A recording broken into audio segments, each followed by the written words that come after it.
What's up, y'all? Welcome back to the Us versus Them channel. I'm your host, Vince, and we're going to break down the fights for this coming fight night this weekend. Imavov versus Baralho. Let's get into this. I'm excited for this card. First fight we're going to break down is Shauna Bannon versus Sam Hughes. Shauna Bannon is sitting at a plus 290 underdog, and Sam Hughes is sitting at a minus 385 favorite. I'm going Sam Hughes by decision. That's it. Next fight we're going to get into is Renat Fakhretdinov versus Andreas Gustafsson. This is a pick'em fight. Fakhretdinov is sitting at a minus 105, and Gustafsson is at a minus 115. This is going to be a good fight. I'm really excited for this one. Both of these guys are really tough dudes. They've been battle tested inside the octagon in the UFC, and they're both looking for damage, and they're both looking to finish the fights. I'm really excited for this fight.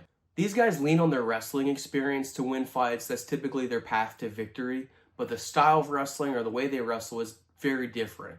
Fakhretdinov typically likes to shoot leg attacks, and that's his method to get people down, take them down, make them tired, ground and pound, make them tap, that type of style. Whereas Gustafsson, he's a Greco-Roman wrestler, so that's his background in wrestling. So he's going to do more upper body stuff, body clinches and shit like that. He likes to press guys against the cage and use his Greco-Roman wrestling experience just to control time against the cage. And his style of pummeling is really effective because it seems to really wear on his opponents. We have seen in past fights where Fakhretdinov's wrestling, he just couldn't get it going. And, in Carlos Leal fight, for instance, Carlos Leal was able to sprawl all of his takedowns. I think he was taken down early in the first round, got right back up, and then sprawled every single takedown from that point moving forward. So Fakhretdinov's wrestling was nullified there. We haven't really seen where Gustafsson's style of wrestling gets nullified because he's not really operating he's not really trying to get takedowns. He'll get takedowns for sure, but if he doesn't get takedowns and pushes guys against the cage and just pummels and looks for those short elbows, that's his style of wrestling that's winning, and we've seen him do that every single fight. These guys are pretty one-dimensional, they're not really high level in their striking for the most part. When I'm breaking down Fakhretdinov's fights, most of the time it just seems like he just kind of throws something out there just to see what lands, honestly. But the good part about his striking is if he does land, he typically throws more behind that to extend his combos. He's not really looking to land just one at a time. If he throws and misses, he backs out and resets and then throws and either connects and extends the combo, or just, like I said, he'll just miss and then reset. Gustafsson's style of striking definitely translates well to how he wrestles too. He's looking for those big overhand rights, and he's got a lot of power in his hands, so guys have to respect that. And they respect that by typically backing up. When they back up, he continues to go forward, almost rushing in sometimes, and that's when he can implement his clinch style of wrestling. For my official prediction, obviously it's going to be who can implement their wrestling style the most, and I'm leaning towards Gustafsson for this one. I think he's able to, like I said, he'll be able to get Fakhretdinov against the cage, and I think he's going to be really comfortable there. When Fakhretdinov shoots, I think Gustafsson's he's got enough wrestling experience to sprawl and keep it a standing fight, the sprawl and brawl approach. But, like I said, when we've seen Fakhretdinov not be able to take guys down, he typically continues to spam takedowns, and that really wears on his cardiovascular system. We've seen Fakhretdinov lose steam as the fight goes on, but Gustafsson's style of fighting is way more economical. So I'm leaning towards Gustafsson on this one. I think he's got a lot of advantages. He'll have a strength advantage too. So I think both these guys are super tough, and nobody has a really high-level submission threat. And I think they can keep each other safe as far as that goes. So I think we're going to the final bell. So I'm going to Gustafsson on this one by decision. Next fight we're breaking down is Brad Tavares versus Robert Brzeski or whatever. Tavares is sitting at a minus 215 favorite, and Robert Brzeski or whatever is sitting at a plus 172 underdog. This fight is pretty straightforward, honestly. Both these guys like to box. They're predominantly boxers on their feet. You don't see a lot of kicks throughout for the most part from these guys, but particularly for Brzeski, or however you say his name. I'm going to type it down here for you guys so you know who I'm talking about. But like I said, Brzeski, he's got a pretty one-dimensional approach in the boxing. He sets a lot of his strikes up with his jab. So we have seen in past fights where if you kind of just throw something out there to occupy that jab, it makes it to where he can't really set up his shots. So he either has to throw something big that is pretty, you could see it coming from a mile away basically.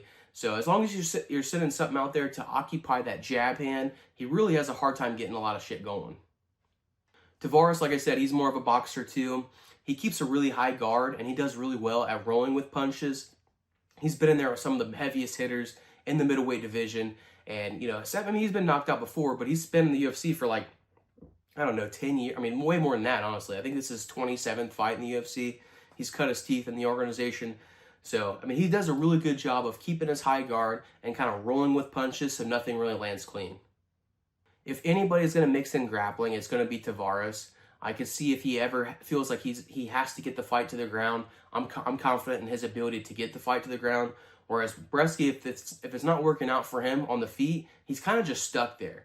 He's definitely not going to take Brad Tavares down. Tavares has excellent takedown defense. So that's just, he's really stuck with just throwing his jabs and trying to set that up. But like I said, you keep that lead hand busy, and he's just got nothing going. So his one-dimensional approach, and we've already seen him other guys take advantage of that approach, and that's the path to victory here. So I feel very confident in going with Tavares on this one. This will also be Bresky's first fight in 18 months. And, I've never really been ring rust or whatever. I don't know if that's a real thing. I think it just depends from fighter to fighter. But, he lost to Ihor Pretoria in that fight. He's 0-1 in the UFC. Ihor Pretoria is 2-6 in the UFC. His only other win was against a washed-up Shogun who was completely washed at that point. So, Pretoria, basically his only good win is against this Bresky dude. And, if that's the guy, that's type of guy that's beating you, there's no way I can go with that guy to beat Brad Tavares, who's a much more well-rounded fighter. So I'm going to go with Brad Tavares for this one by decision. I also think the knockout prop is live. Next fight we're breaking down is Sam Patterson versus Trey Waters. Patterson is sitting at a -188 favorite, and Trey Waters is at a +152 underdog. Guys, I'm pretty high on Patterson, to be honest with you. I remember having some money for him to win against Yanel Ashmuts when he was still a lightweight fighter. And, Yanel really blew up my parlay when he fucking smoked Patterson and knocked him out and then started just dropping bombs on him. It was a violent knockout. And after that, Patterson with his giant frame, he just decided to make a career change and go up to welterweight. And since he's been at welterweight, he's been on a fucking tear. And I'm really high on Sam Patterson. He's really known for his jiu-jitsu skills, but he's got solid striking too. He's definitely going to be looking to get this fight to the ground like he does typically with most fights. And the one thing that's important to note is Sam Patterson, Waters is not really known for his submission skills. He's lost 3 times in his amateur or professional career. He lost twice as an amateur and then once as a professional. All 3 losses come by way of submission. So I think Patterson's going to be looking to get this fight on the ground and exploit the grappling advantage that he probably has.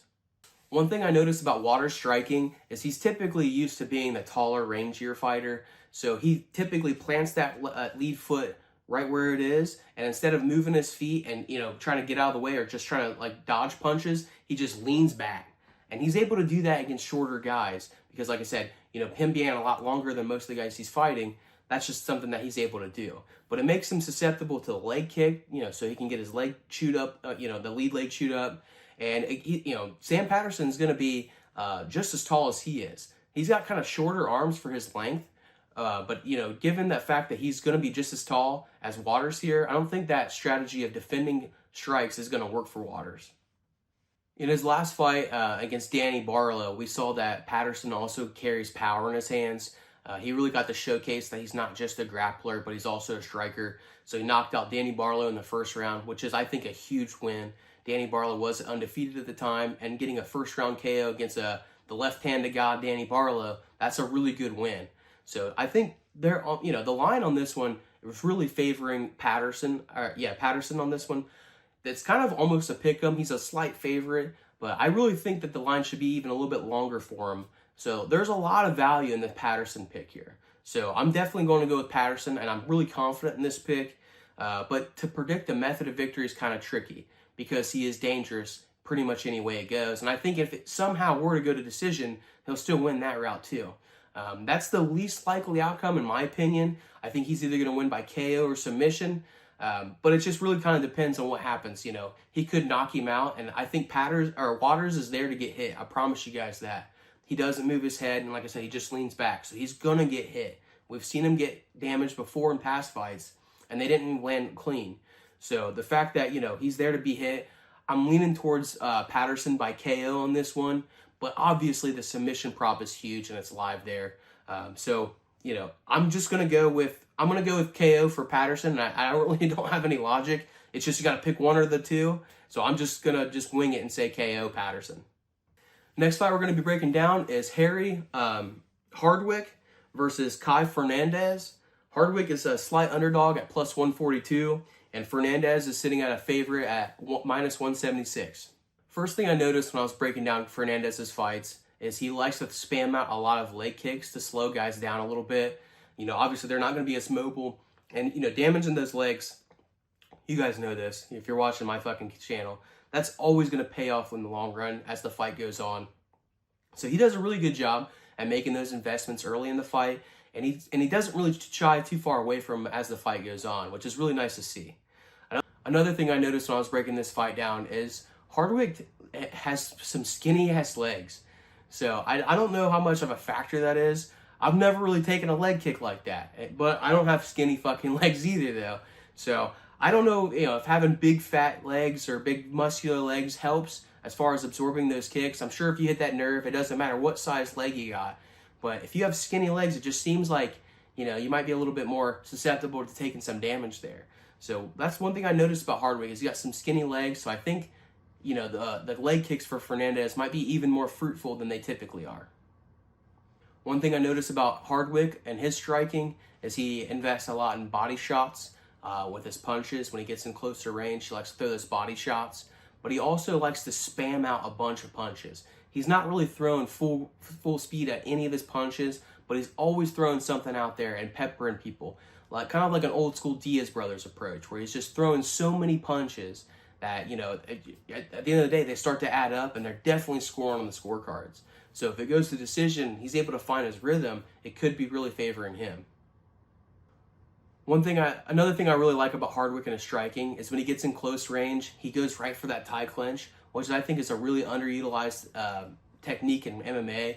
When you get a guy in a tie clinch, first off, it's super hard for people to get takedowns from there. Actually, it's pretty much impossible to get a takedown if somebody has you in a tie clinch. So right when he gets in that close range, he gets that tie clinch. He's also able to keep himself relatively safe. If somebody has you in a tie clinch, you can kind of just hit him in the ear a little bit. The body shots are definitely there. That's something that can be a factor. But when somebody's got you in the tie clinch and they're going knees to the face and knees to the body, you're looking to kind of keep yourself safe more so than trying to find your own offense. So he really has a nice rhythm in his striking and when he's on his feet, and he shows that he's pretty dangerous everywhere. When I was watching Fernandez's fight against Mark Diakais, Diakais was able to get the decision win on that one. But the one thing that made me a little nervous in this fight is that he was able to get taken down and get controlled. You don't want to see guys that are able to get controlled on the bottom. You don't want to see guys that kind of accept bottom position, and that's what he was kind of doing in that Diakais fight. Getting up from bottom is not easy. Getting those underhooks, shrimping in, creating scrambles, or if you're, just kind of forcing it, you typically have to give up your back or something like that. So getting off bottom is never really an easy thing, but seeing a guy take the easier route of just keeping himself safe on bottom, that's never a good thing either, for sure. So if Hardwick is able to get the fight to the ground, he can steal some rounds here. But I just don't know about his ability to get the fight to the ground. Diakais is more of an explosive, quick twitch type of grappler, and that's not who Hardwick is. I think that's the type of wrestler you need to be to get this fight to the ground. So I think it's going to be primarily a standing battle. For my official prediction, I'm not really that confident in this one. I'll be 100% transparent with you guys. We have 14 fights that we can choose from to bet on. I don't know if I'll be touching this one, but I have to give you guys a pick. So the first thing I think is I do believe this fight is going to go to decision. I think there might be more value in that than picking a winner or a method of victory. But, the one question will be, if it does go to decision, is the judges going to value power strikes versus volume strikes? Because Hardwick is going to win the volume battle, but I think the damaging shots are going to come from Fernandez. So it's really hard for me to pick, but I'm leaning towards Fernandez on this one by decision. Like I said, I'm not super confident in that pick, and the more time I think about it, I might eventually change my mind. If I do, I'll let you guys know. Next fight we have is Marcin Tybura versus Anton Delege, or however you say his name. Tybura is sitting at a -106 favorite. I mean, kind of slight favorite. No, that's actually underdog. He's a -106, and Delage, how the fuck you say his name, he's at a -114. So it's a pick'em fight. The first thing I noticed when I was breaking down this fight, when I was scrolling through their Tapology, is that this is actually a rematch from 2015. Ante, I'm going to call him Ante because I fucking hate this guy's name. He's pissing me off.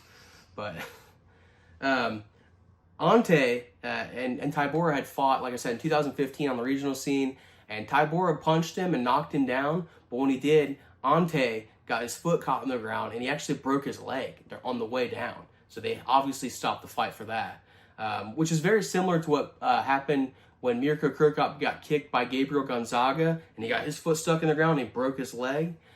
It's very similar to that, and ironically enough, Mirko Cro Cop is Ante's coach. So that's just kind of interesting. They both share probably the same scar. When I was breaking down these guys' fights, the one thing I noticed is they both have definitely a preferred path to victory, but you know, that which kind of makes them one-dimensional, but their preferred path to victory couldn't be any more dissimilar, I guess. Delage, he prefers to keep it on the feet for the most part. His striking isn't that high level, I'll be honest with you. I wasn't super impressed with his striking. He seems like he kind of just gets in range and throws wild and tries to make it a nasty brawl. And he's been effective with that for sure, but he's been effective at lesser scene. This is his first fight in the UFC. He hasn't fought anybody UFC caliber, I think, in a while. So, you know, I can't remember exactly what organization he came from. I don't have it on my fucking notes, but you know, he was at PFL. But he was able to win fights in PFL, but I think there's definitely a step down in competition from PFL heavyweights versus UFC heavyweights. Tybura's method of victory is he's going to want to get on top of you and have good control time. After a while of wearing down on you physically, that's when he kind of creates a little bit of separation and then goes for some big shots. So he's looking for a ground and pound option for sure. That's his preferred method of victory. And when I was watching one of his fights, DC had said that he's got the most control time of any UFC fight or any UFC heavyweight in history. So that definitely shows that he's able to get the fight to the ground, and when he does, he's able to keep the fight to the ground. Another thing I noticed too when I was watching one of his fights, it was against Janata Deniz. Deniz was able to get a takedown on him early, and Tybura had a really nice sweep that he was able to do. So even when he's on his back, he's looking to get control with a sweep and then still land his damage that he's looking for. One thing I expect is Tybura to kind of wait for Antane or whatever the fuck his name is. I expect him to wait for Anete to come in and just kind of rush in with the striking, and that'll give him a chance to lower his level and do a nice double leg that he's really known for. I think even if he doesn't get the fight to the ground right away, he's just going to keep his feet driving to where he pushes him against the cage and works, you know, the clinch from the cage. I think between both fighters, I watched a lot of these dudes grappling or fighting on the cage. I think Tybura is definitely more effective with the cage, like the clinch fighting on the cage. He's got a lot more experience there. He's looking for dominant control, like Gustafsson, what we've broken down earlier. So if this fight goes longer than 2 minutes, there's definitely going to be some clinching on the cage.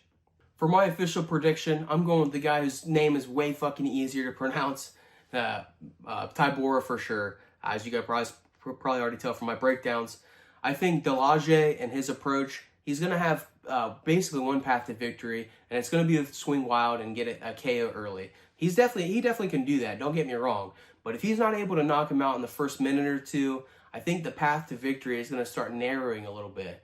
The only other path to victory I see for Delage at that point is if Tybura were to take a bad shot and get kind of stuck underneath, and then Delage just starts punching and just dropping a bunch of fists on him. I don't see that happening either, because if Tybura's been in that position, I think his experience will know that, hey, I just got to give up my position and then punches will stop. So I don't see that happening at all, really. Once this fight gets to the ground, I think it will get to the ground. Tybura is going to feel a lot more comfortable, and he's going to get up on top. So, and I do believe he's going to find a finish here. And very similar to the last fight we broke down, it's kind of hard for me to predict exactly the finish, because Tybura can get submissions from the top, and he can also land ground and pound. For this one, I'm feeling that he's going to go for some ground and pound options. So for my official prediction, I'm going with Tybura by TKO. Next fight we're going to break down is the biggest favorite of the card. We have Omar Sy versus Brinson Ribeiro. Sy is sitting at a -500 favorite, and Ribeiro is sitting at a +360 underdog. Omar Sy is predominantly a grappler, which is kind of crazy to think about when you look at his frame. He's got really, really long arms. He looks like he would be a boxer or kickboxer type of a fighter, but he's known for his grappling skills. He wants to get the fight to the ground and look to get on somebody's throat and get a submission. We have seen Ribeiro in the past get controlled on the ground and lose fights from the ground. When he fought Magomed Gotsaliev, you guys look it up on Tapology. But in that fight, I noticed that Ribeiro was landing some big leg kicks early in the first round, and he started doing it in the second round as well, and it was getting some big reactions from Magomed. But Magomed, who's traditionally a striker, switched to grappling and switched to his wrestling, and he was able to take the fight to the ground and control Ribeiro on the ground, and was able to steal the last 2 rounds, even though he took more damage in the fight. So with Sy being known for his grappling skills and his takedown skills, I think he's going to really lean in on that to find his method of victory. Ribeiro is pretty dangerous on his feet. He has a really clean 1-2 that I don't think a lot of people talk about. That's his preferred method of trying to touch people with his hands. Really straight and sharp punches. Another thing that I've already kind of touched on a little bit earlier is he likes to slam in those leg kicks and slow guys down. I fully expect him to throw a bunch of leg kicks early, but it just depends on how much time he gets to spend on his feet, honestly, because Sy is going to be coming in there to look for takedowns. Like I said before, these guys, Sy has a really long reach. He's got an 83-inch reach for a light heavyweight, which is tied for the longest reach of anybody in the division. But Ribeiro has an 81-inch reach, so it's not like he's that far off. And when it comes to like the point game and striking, I'm leaning towards Ribeiro because I think he's able to fight at a longer range a little bit more effectively than Sy. For my official prediction, first I'm going to say I do believe that the odds are a little bit off on this one. I think the money line for Sy, I mean, you're not getting a good deal with that at all at -500 right now. I think, Ribeiro is going to be the better striker on the feet. And even when he is on the ground, he does a really good job of keeping himself relatively safe and staying free from submissions. He's really, not really good. He keeps himself safe. He's really effective with that. The only thing that makes me nervous as far as a Ribeiro pick is his tendency to accept the bottom position. And Sy is going to be making him to make him accept the bottom position. For my official prediction, it's really hard for me to choose Ribeiro just because he has a tendency to want to stay on the bottom. And I know I've kind of repeated that over and over a little bit throughout this breakdown, but that's just something that you can't really shake when you're breaking down his fights. So given Omar Sy's ability to get fights to the ground and keep it to the ground, I'm leaning towards Sy on this one. I don't think he's going to get a TKO or a ground and pound option because, like I said, Ribeiro keeps himself safe, and Ribeiro hasn't been submitted professionally since 2016. So he's been almost a decade since he's given up a submission. I don't know if Sy is going to be able to get that done this time. And when you look at the lines, there's just no value in an Omar Sy submission when he's fighting somebody that hasn't been submitted in 10 years. So I'm going with Omar Sy by decision. Last fight we're breaking down today is William Gomez versus Robert Ruchala. Gomez is sitting at a -280 favorite, and Ruchala is at a +220 underdog. When I was breaking down these fights, it was pretty evident to me that these guys have a very similar fighting style, which could lend to being a pretty fucking boring fight. They typically prefer to fight on their back foot. I don't know if they prefer that or if they typically fight shorter guys, so they're used to trying to create space and use their range. But both of these guys fight on their back foot and are looking to counter strike. And when they get in close range, they look to clinch and put guys against the cage. Both guys do this. They are almost mirror images of each other. It could make for a really boring fight. We could see a lot of inactivity on their feet, or one guy's waiting for this guy to go, but this guy's waiting for the other guy to go, so they're kind of just looking at each other. I can see them just kind of doing the point fight where they're just looking for kicks to the legs and kicks to the body. Omar has nice kicks to the legs and body, not Omar, Gomez. He's got nice kicks to the legs and body, but Ruchala does too. He has nice kicks to the legs and body too. both of them like to do that because, like I said, they're just used to being the longer fighters and they're used to doing the counter strikes.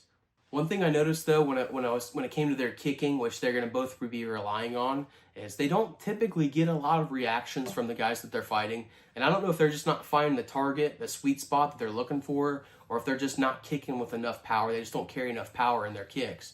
I mean, both these guys have given like 20 plus leg kicks to their opponents in fights, and their opponents just keep walking forward. I don't think it's just because their opponents are that tough. You know, leg kicks will affect everybody at a certain point when they take enough damage. I just don't know if they're giving enough damage when they're throwing those kicks. Like I said, these guys are kind of mirror images of each other, but the one thing that maybe separates them a little bit, or not separates them, but differentiates them, is Ruchula can be kind of a bit unconventional at times. Sometimes he throws big and wild overhand or looping punches, and if he's swinging that air, he just keeps the momentum going to throw a back fist. So, I mean, the fights that I broke down, he didn't really connect with any of those, but it shows that he's kind of unconventional sometimes with his striking. He's typically fights conventionally and, you know, good technique and shit like that, but there's just some things that he does like that it's kind of hard to prepare for. For my official prediction, I think the winner of this fight is going to be whoever is going to be more comfortable going forward, which is a little bit outside of these guys' comfort ranges. Like I said, they typically are back foot fighters, counter strikers. So whoever is going to be more willing to lead the dance on this particular occasion is probably going to be the winner. And I'm leaning on the craftiness of William Gomez. He's been in these close fights before where it's kind of split decision fights. I think he has 2 split decision wins in the UFC, a couple more decision wins. So he's used to kind of fighting those tough, gritty, close fights, and he's used to being crafty enough to winning enough in the eyes of the judges, at least. So I think this fight is definitely going to go to decision for sure. And I'm leaning towards William Gomez. My official prediction, William Gomez by decision. That's all I got for you guys today. That was a lot to break down. I think we broke down like 8 fucking fights today. And, you know, that's just how we have to do it sometimes. But, you know, stop by again tomorrow. I'm going to break down the main card. And then tomorrow night, I'm going to give you guys my official parlays. And I'm also going to give you guys my parlay builder props, or things where I just find some value in that you can use it for yourself to kind of build your own parlay. Last week, or on Tuesday when we did this, that was the first time I gave you guys those odds. And there was something that hit from every single fight. So there was 1 or 2 options, or sometimes 3, from every single fight, and a couple of them more than one option hit, or a prop hit. So I think I've done a really good job of narrowing this down, so even if you don't fully like my parlays, you can build your own from my shit. So definitely tune in tomorrow, and you can tail my shit, or you can run your own. But that's all I got for you guys today. I'm out of here. See ya.